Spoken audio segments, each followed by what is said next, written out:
বাংলার এক শান্ত গ্রাম নবপল্লী। সরু কাঁচা রাস্তা, দুধারে কলা গাছ আর মাঝখানে ছোট্ট ছোট্ট কুঁড়ে ঘর। সেই গ্রামের একদম শেষে থাকতো পরিবারটি। বাবা হরিপদ, মা মালতী আর তাদের ছোট্ট মেয়ে রিনি। হরিপদ প্রতিদিন ভোরে দুধ নিয়ে শহরে যেত, আর মালতী উঠোনে বসে চাল ধুতো, ভাত বসাতো আর রিনিকে স্কুলে পাঠাতো। রিনি খুব ভালো ছাত্রী, কিন্তু স্কুলে যাওয়া তার জন্য একটা চ্যালেঞ্জ, কারণ তাদের গ্রাম থেকে স্কুলে যেতে অনেকটা পথ, আর রাস্তার মাঝে মাঝে বড় বড় গর্ত। মালতী প্রায়ই চিন্তায় পড়ে যেত, এই কাঁচা রাস্তা দিয়ে বাচ্চা নিয়ে কতটা বিপদ। একদিন বিকেলে বৃষ্টি এলো। রিনি জলে ভিজে কাদায় মাখামাখি হয়ে বাড়ি ফিরল। হরিপদ দেখে বলল, এভাবে তো চলবে না, রাস্তা না ঠিক হলে গ্রামের বাচ্চারাই বিপদে পড়বে।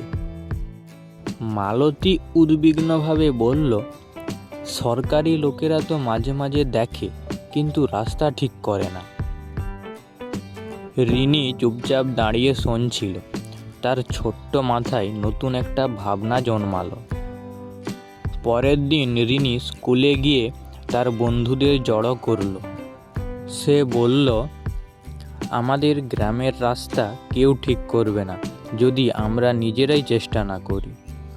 চলো আমরা নিজেরা পরিষ্কার করতে শুরু করি। বন্ধুরা অবাক হলেও রিনির দৃঢ়তা দেখে সাই দিল, এবং রিনি গ্রামের কয়েকজন লোকের কাছেও বিষয়টা বলল।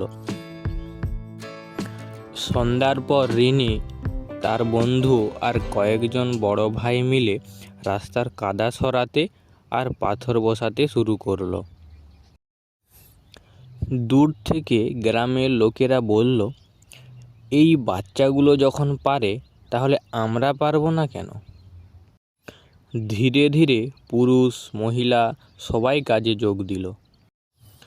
মালতী হরিপদও এলেন। একদিন, 2 দিন, 3 দিন, তারপর ধীরে ধীরে তারা রাস্তা সারিয়ে ফেলল। 1 সপ্তাহ শেষে রাস্তা আর আগের মতো রইল না, গোছানো, শুকনো, হাঁটার মতো সুন্দর। শিশুরাও খুশি, বড়রাও গর্বিত। একদিন বিকেলে হরিপদ রিনিকে কোলে নিয়ে বলল, তুই আমাদের গ্রামের ছোট্ট নেতা, তোর জন্যই গ্রামটা বদলে গেল।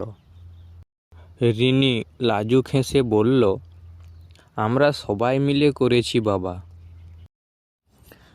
গ্রামের ওই রাস্তা এখন গ্রামের গর্ব, আর রিনি এখন গ্রামের সবার প্রিয়, কারণ সে শেখায় একটু সাহস আর একতা থাকলে অসম্ভবও সম্ভব।